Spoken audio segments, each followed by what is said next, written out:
On to our next review. We're still waiting on our good friend of the show, Hunter from the Real Pineapple, to finally turn on his mic. But meanwhile, we have another fun review, because this was a first time watch for me, because I've been a fan of Adam Wingard since I saw You're Next, and I've loved his work on the Godzilla movies. Those movies are dumb as fuck, but I love them anyway. And you and Jamarco put me onto this movie, Adam Wingard's The Guest, starring Dan Stevens. And The Guest, it stars Dan Stevens as a soldier named David who visits the family of the Peterson family. He introduces himself as a friend of their son who died in combat during Afghanistan, and he kind of ingratiates himself, connects with that family, and then bad stuff starts happening around David's arrival. And of course, there is fuckery afoot.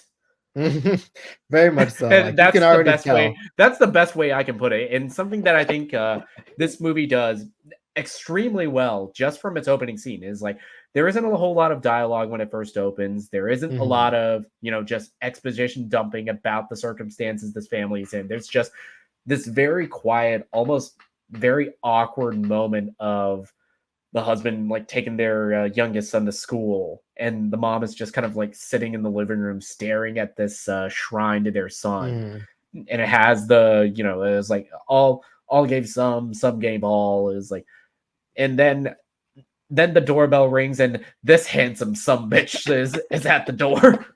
Yeah, what do you do when Dan Stevens knocks on your door? You let him in, of course. Yeah, it's like how no matter how shady the circumstances in. I mean, have you seen those eyes? I mean, come on now. Yeah, those baby blues. those beautiful baby blues. But yeah, but the movie, but this is something I think Adam Wingard does really well. He really trusts his audience to put two and two together without a lot of narrative hand holding.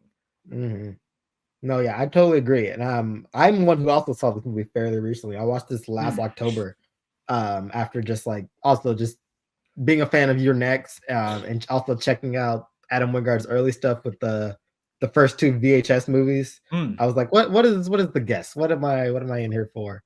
And yeah, no, this movie is so fun. It's like a very fun, like, it reminds me of those type of movies where the stoic badass guy comes and like changes and turns the family's life around. But then what if that guy was kind of insane and it's like murdering people? It's like a very dark and twisted take on a kind of like common sitcom trope of the friend who was of the guy who was like the son of your the friend of your lost child coming in and kind of changing everybody's lives around you and taking it in the most dark and twisted way possible.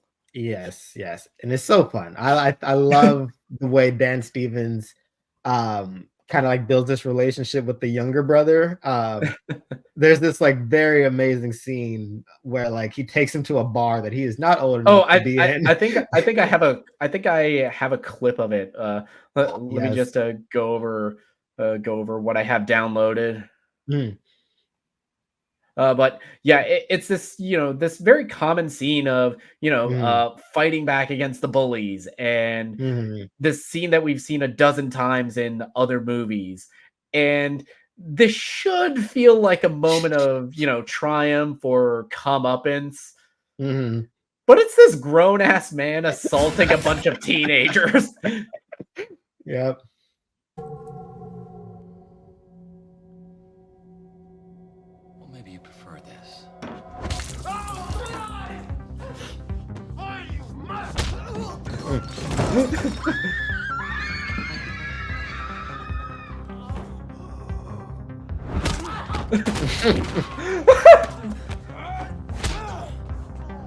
Oh, this dude who looks like the kid from Last American Virgin.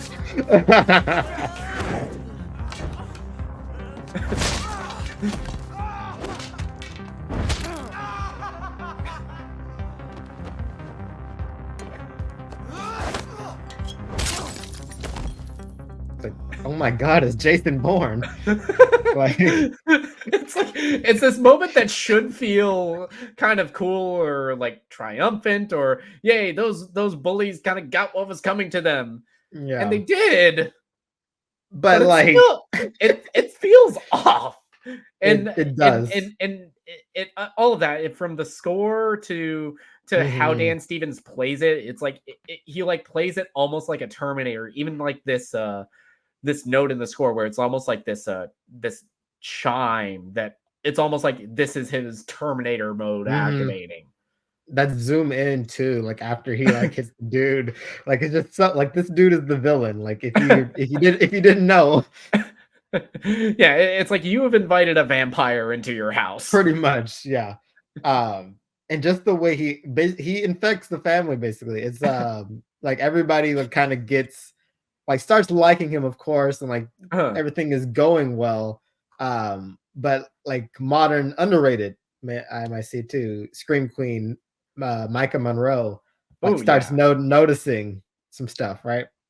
Yeah, it's like their first like interaction is like turning her around on him, is like him coming out of the shower is like, Right? yeah, of course. It's like it looks like Dan Stevens and he's like covered in steam, shirtless. It's Like, like come on, man. it's like That's even not she's kind of fair. like the vapors. The vapors. Yeah, and this was a fairly early role from Micah Mhm. Monroe as well, because this was before It Follows, which Yeah. this was probably, I think It Follows was the first thing I've seen her in, and this was Mhm. really the performance that I was kind of shocked we got this out of her this early. Right? Yeah, like she's really good in this. Like once like the gear starts turning for her, like the certain point in the movie, like it just gets like even more interesting with the character dynamics, her Mhm, brother, and like especially whatever the hell Dan Stevens is up to. Is mhm. like there's a scene I think like where like they're being buddy buddy, and she's like, "Oh, I'll make you a mixtape of like the songs that you like." Yeah, and then instantly that dynamic turns. Yeah, yeah, and as And it's soon as something that that happens, it's it's something good. that I think is fascinating, especially once you watch this movie, knowing the reveals that happens, knowing Mhm. what kind of character that Dan Stevens is, and well, look who decided to join Hey. us.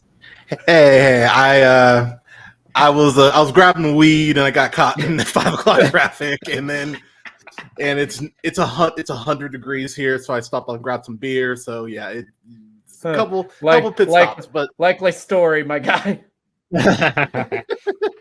but yeah. Hi, good evening, everyone. Good Yeah, it's evening. welcome to our friend Hunter. We love him, we appreciate him, we love having him on. We were just in the middle of talking about The Guest, starring Mm. Dan Oh Stevens. yeah, an amazing fucking film. Yeah, Mhm, and mhm. yeah, Hunter, what are some of your thoughts on it? Because we were talking about the character dynamics, especially with Micah Monroe and Dan Stevens, and how, especially on a rewatch, because I think this movie it holds up really well, and Mhm. your perspective on everything Dan Stevens does changes once you know what this monster is. Yeah. It's one of those movies. It's kind of similar to The Gift in that way, Hmm. where Mm. once you realize what's going on and then you go back and rewatch it, you're like, oh shit, this frames everything completely differently. Mhm. This was kind of Dan Stevens' coming out party, because this was what, Mhm. 2014. Sorry. Yeah, Yes, this sir. yeah, this was 2014. This was Oh, his go first me. major yeah, his first major like breakout role.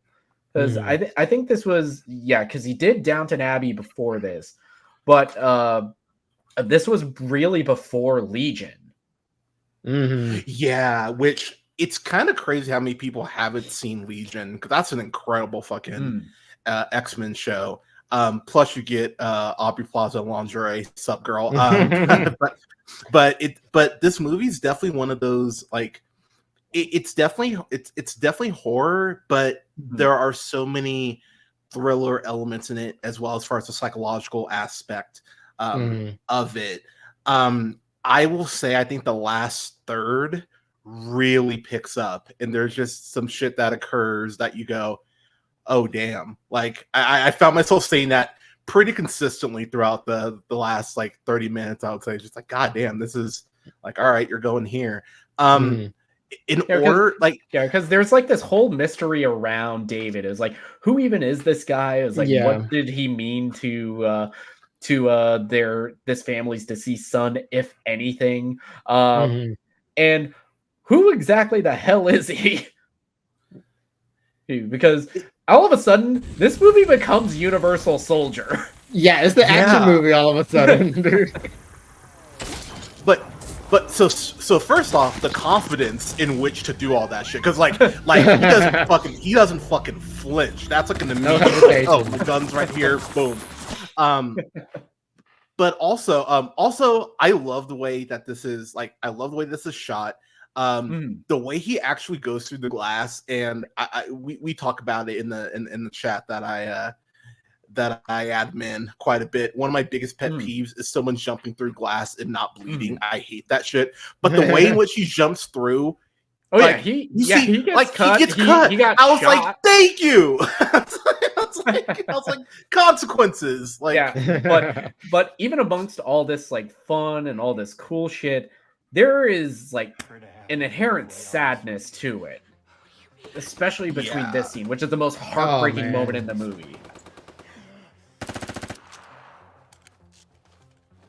I wanted to help. I considered it my mission to assist you all while I was here. There were just too many complications. What are you talking about, David? Why are those men trying to kill you? And the irony in that is it very much does.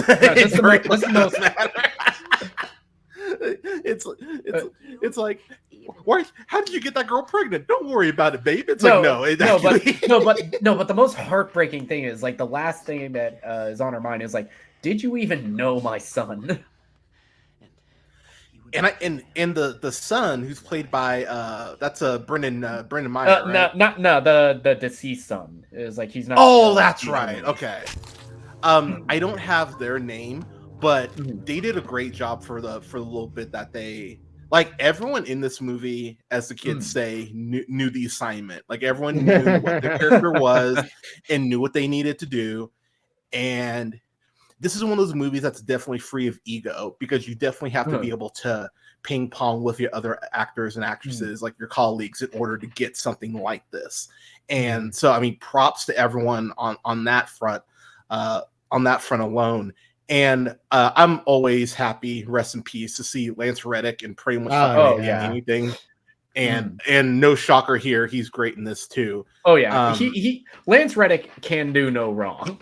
It's like, he was such a surprise. Even in the biggest piece of shit that he has been in, White Man Can't Jump, he's always great. The movie, in spite of all that, it never forgets to be funny. It's like, it's very darkly comedic. Oh yeah. Yeah, you're just like, god damn. Cold blood in the middle of the restaurant. I love that guy in the background. Just like, I'm just trying to have my Denver omelet. What the fuck? Nah, this is the moment. It's like, god damn it. The music, I love it. Yeah, right.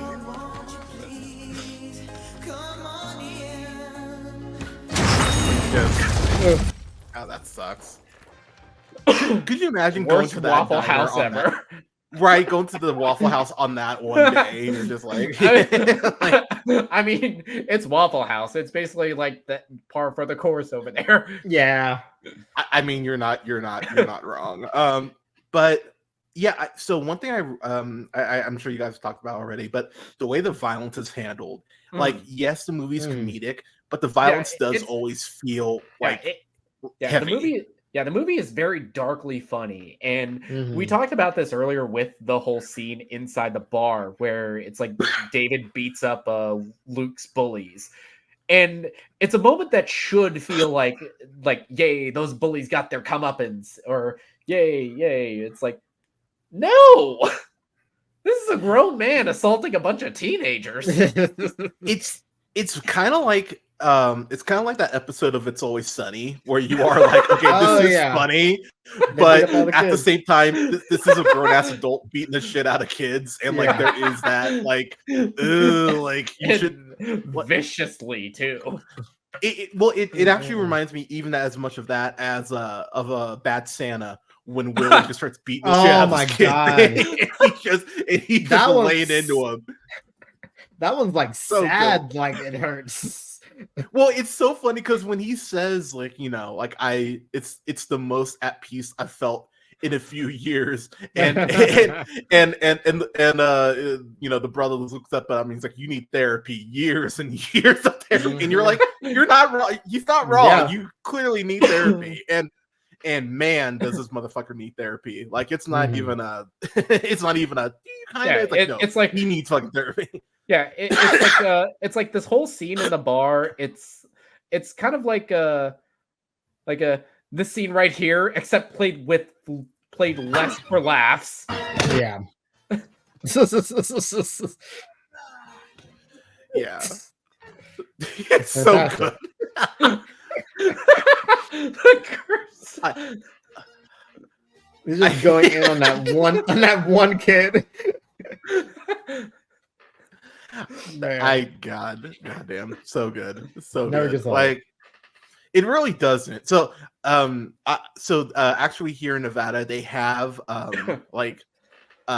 I'm calling it what they call it, so don't cancel me, fuckers. But they call it like midget extreme wrestling, and I'm like, dude, that like for 2 hours, that is something I will go front row to, smoke a joint right beforehand, and watch these little people beat the shit out. Like, that sounds like a great Saturday night. And I'm like, I will put on the fucking Just Bleed makeup and go front row. Like, that's something that I'm like, you know what? I'm gonna make a point to like I've got all the time. My black ass isn't working. I'm gonna go check that out here a couple times. Oh my god. But yeah, getting back to The Guest, yeah, this movie is just, you know, it's very darkly funny. It's a fantastic performance from Dan Stevens. It's you know, very, you know, violent, but it always treats it with weight. It kind of feels like a precursor to a show like Barry or even Mr. and Mrs. Smith and how it treated its violence. Yeah, for sure. And like, it's so crazy. Like, Adam Wingard, like, this is his, like, you can see like the action from Your Next kind of like translating even more here. Going like, especially in that latter half, like we saw. Yeah, and he did this 3 years after Your Next. Well, I also think too, like, especially when you're a young director, like, it definitely takes you a film or two. Like I think everyone forgets, like, not everyone's going to be Coogler or you know, or like Michael B. Jordan or whoever, like, straight out the box. Like, it does take you a couple movies, but working with smaller budgets like this forces you to go ahead and really refine your craft as far, because you can't rely on gimmicks, you know. And this is a very sleek looking movie, not made for a ton of money, which, you know, that's always a hard ass, you know, that's always a hard balance to strike, even in horror. I think to an extent horror is almost overrated in that sense, because I think people just expect, like, well, horror movies are supposed to have smaller budgets. Like, no, like, working for smaller budget is rarely, like, it's still hard to do, you know, to get everything across that you want to get across in the script. And so, you know, especially these horror directors do need to be commended for being able to find ways to make it work. And in this budget, like, I don't I was trying to look up what the budget was because I don't have it here in front of me, but let me see, guess budget. Oh wow, $5 million. Goddamn. Yeah, that this is that, it looks great for $5 million. You know, so credit to him for finding ways to make it work. But like I said, like, the violence feels very heavy.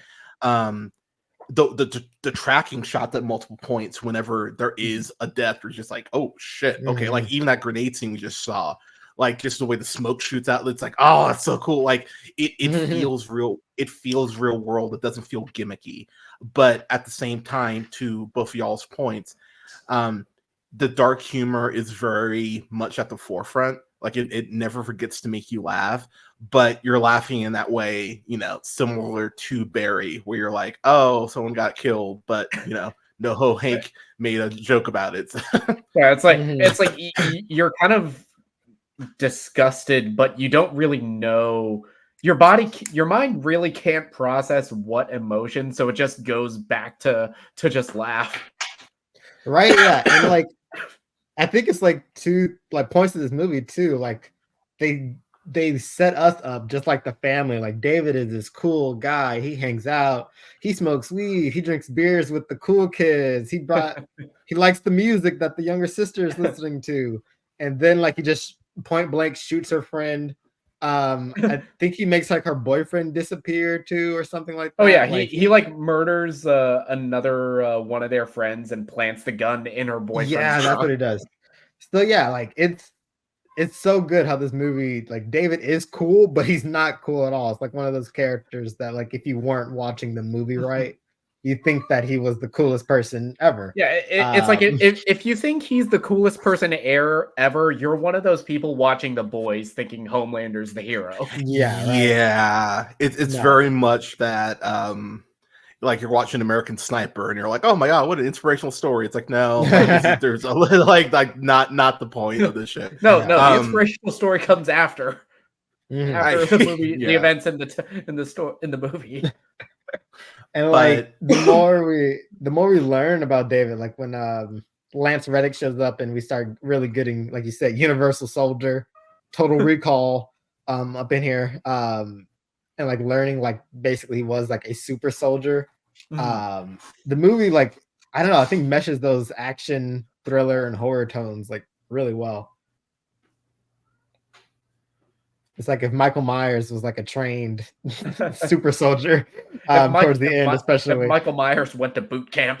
Yeah, exactly. And that's when we get towards the end when he's like stalking the sister and like the brother and like the because this movie's set like around Halloween time, but like around like the school's having a dance, right? Yeah, it's having their prom, which is like Halloween themed. Yeah, exactly. He goes full like slasher mode, stalking them around the fun house, killing people, and just of course taunting them. It's great. Yeah, and that entire set piece, it's just amazing. From the camera angles that are used, from the score, the music, the soundtrack in this, which is something that Wingard always does really well in his movies. Like, yes.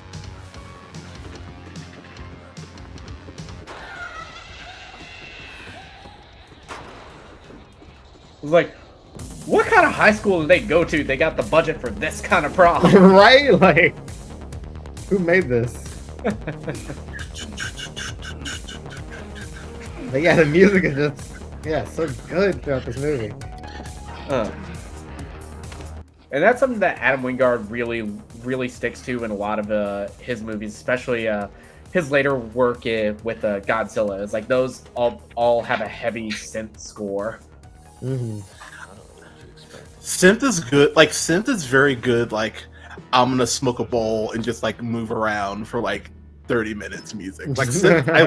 I love synth. Like Cyberpunk's score is amazing. Yeah. For that reason alone. Also Ghost Runner and Ghost Runner 2. Both great games. Check them out if you yes, they are. Ooh, yeah. But I love that little shot there of like the light reflecting off the blood off the blood on the floor. That's just so clean. Yes, the lighting in this movie too is just so and good. This whole set piece with the fog from the machine. Oh, it's just so good.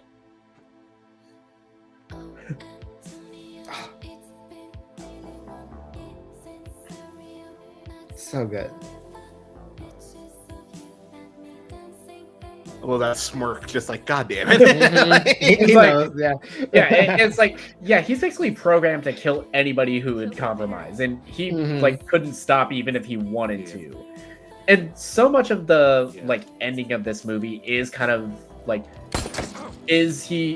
was he able to fight that program? Is he letting them go? such a good cliffhanger too. I think and it's played kind of for laughs because the last it line is. what the fuck? Yeah. Any So movie that ends with "what the fuck" is automatically getting a laugh from me. so here's the thing, kids. You always double tap. If you learn nothing You're from right, come Zombieland, on. you always double tap. You know, Or like, or anything from Scream, always go for the head. yeah, Shoot the head. that too. But it's just like, oh, yeah, Ugh. Yeah. I won't lie. Like, while getting shot would not be fun. Man, getting stabbed looks like it sucks so bad. Like, Yeah. like, Oh yeah, it's worse. Like- Especially it's like, you know, the knife goes in and then all the, you know, damage it takes when you pull it out. It's a mess. yeah, No fun. yeah. Just like, Don't hurt each other, people. No. It's very easy not to. in my experience, girls like that. Anyway,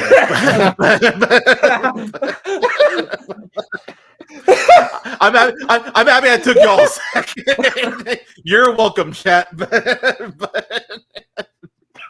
But I digress. And yeah, see, the kid was smart. He was like, "Oh yeah, I'm not fucking playing around." Yeah, Like, one more it's time. great. And I love that shot right there by the little tombstone. With the little cry. It's so Mhm. good. Yes. Yeah, it was like this final line from David. He's like saying, yeah, it's like telling Luke, yeah, you did the right thing. You did the right thing. Oh.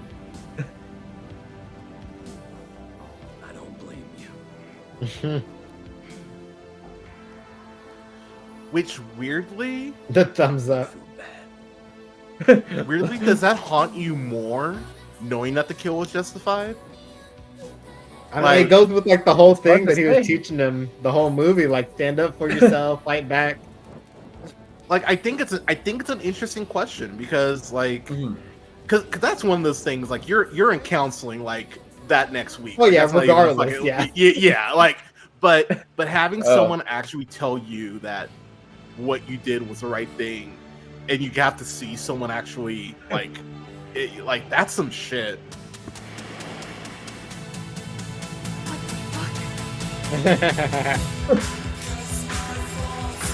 Yeah, and that's the end of the movie. He's like So using a fireman's uniform to escape. Yes. A very classic trope too. Like, Oh, I yeah, was very, actually yeah. Yeah, I was and- very happy to go like, okay. Yeah, and to no surprises, like Wingard has even said that you know, movies from like James Cameron and John Carpenter, when they were in their indie heyday, they were a heavy influence on this movie, and you can see that from, you know, the subject matter, the violence, even the synth score.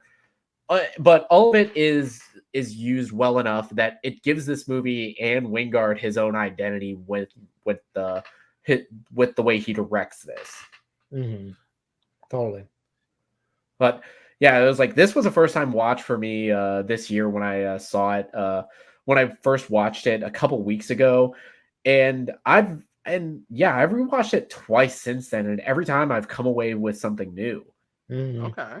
It was like come away with something new about David's performance, a new tension that's added every time that Micah Monroe and Dan Stevens are on screen together. New moments of kind of tension, especially when Luke is kind of fessing up to Dan Stevens about what his sister's doing. Mhm. It's like, oh shit, he might kill him right here. And he could. I wouldn't be surprised. Like, I wouldn't put it past him at this point. Like, I think that's one thing like that Dan Stevens accomplishes as David. Like, he's unpredictable. Like, he's just like, but he's so comfortable with like the rest of the family. He's like, he could just like do anything he wanted, and like you wouldn't know. Yeah, but yeah, for me, this was very shocking. Shocking first time watch. And it's like, god damn, I fucking love this movie. This is Mhm. this is like a very high tune in, bordering on a peak for me. Mhm. But Brandon, what are some of your final thoughts on The Guest? Yeah, no, like I said, this was the recentish watch for me. Watch it like last October, so I think this is a perfect like Halloween movie to throw on, like, you know, with a group of friends. Like, I think Adam Wingard and his like writing partner Simon Barrett are like Mhm. so good together. Like they did Your Next, they did this. I think he even did the recent Godzilla with him. Oh. As well as of course, like I mentioned earlier, the first VHS movies, they worked together in those segments. So I'm so glad to see that they're going to be reuniting for something. But yeah, no, this movie is great. This movie is, like I mentioned, it's just a fun thriller horror movie. Great performances from the whole cast. Dan Stevens and Micah Monroe are especially standouts. And I'm so happy to see both of them are in horror movies like this year around the same time. Cuckoo and Longlegs, as well as Abigail, which is again Dan Stevens is usually the best part in any movie that he's in. which is also great. Yeah. But no, yeah, super much like love this movie. Like this is making me want to rewatch it again. I only seen it once so far. But no, I feel like Wingard has a style that he definitely got across the screen in this movie. Like this movie is as the kids say, a vibe. With like the cyberpunk ish music, very just like great throughout, as well as the lighting and like just the growing tension with David and like I mentioned earlier, the way the tones are able to just mesh so well together without being too jarring once we get to that finale. But yeah, I would agree with Nick. This is a very strong tune in. Hunter. Yes. Mm-hmm. Yeah, so I checked this out when it originally came out. Actually saw it in theaters, and I really enjoyed it. And then I actually ended up rewatching this during lockdown. I did a double feature, which I would highly recommend, of this and the Fright Night remake. Very fun, Okay. very fun double feature. I see it. By the way, maybe a hot take: the remake of Fright Night is better than the original. Sorry, I really like the original, but I personally prefer the remake. But that's just me. Whole other conversation. Anyways, but it's really cool to always go back and see actors that you were like, oh yeah, this is where they started off, and this is where they became like known to a larger audience, even if it's not like a wide stream audience. You can always find those certain movies where you go, oh yeah, they were in this, and then it was upward trajectory from there. If you haven't checked out Legion, I would highly recommend you do so. That is one of those shows that I definitely wouldn't drink or smoke when you watch it, because it is a mind fuck of a mind fuck, but it's some great sci-fi too. This is something that really does just hit on every level. And to what Brandon was saying, the mixture of types of films within this film works really well. And it's a credit to everyone that they're able to go ahead and balance everything and make it work while still maintaining the integrity of the film. Yeah, Dan Stevens, bravo, sir! A tip of the cap to you, a spot of tea to you. Yeah, I think this is a great flick. I'm right there with you. It's a. I haven't rewatched this in like a year or two. Well, so lockdowns like 2 years. But I definitely still remember quite a bit of it. So I would say this is I'd go right there with you. I might even go low peak. Yeah, you know what? I'm gonna go low peak. Peak. Okay. Like it's right there on the border. But this is something that I would tell. This is one of those movies like right there with like Get Out, Green Room, Tucker and Dale versus Evil, stuff like that. Where like if you're a new horror fan, I'd be like, okay, watch like these. Oh movies. yeah. Oh yeah. For sure. Yeah, I see. Yeah, I see the recipe, and I was bordering on peak just because it gave me one of my favorite interview clips of all time. Yes. Yeah. So good. From an interview he did on So Good you Morning Britain. I mean, you may play this apparent all-American hero. Don't want to, but you're not a conventional hero. All seems sure. This is you as an all-American, and a big opportunity for you in Hollywood. You must have had to beat off a lot of American. Did you not have to beat them up? He's so happy. Imagine there was quite a few men up for the role as well. She doubled down. There You were. did. And compose yourself. He's the happy, like It's so good. He Okay, can't even. why are there lots of other Americans up for this role? I guess he knows when she I watched sat this down back with and the was like, director, "Fuck!" Adam Like, Yeah, right. Apparently, we had a very similar twist. It's like, yeah, that's it's like, oh god, I've become a meme. Exactly. that's like one of those Brooklyn Nine-Nine like Boyle moments where you're just like, "Girl, you have to hear how this sounds." Like you like, know how can't- you hear. Come I on. mean, credit to her. That was on Good Morning Britain. I'm pretty sure beat off doesn't mean the same thing Yeah. over there that it does here. But Yeah, but once you start laughing, your brain goes into good Yeah, mode, you man. can't stop. You can't stop laughing. Yeah, so I mean, credit to him for not giving her too much shit about it. Yeah. But that's a fun moment because he definitely was clearly having fun, and Mhm. and I'm sure doing press and all that shit gets so exhausting and boring. Getting asked the same questions. So I'm sure that was a nice Of little course. break from. Yeah. Oh yeah. But yeah, that was our 10th anniversary review for The Guest. Still holds up to this day. Mhm. High tune-ins from both Brandon and myself, and a peak from Hunter.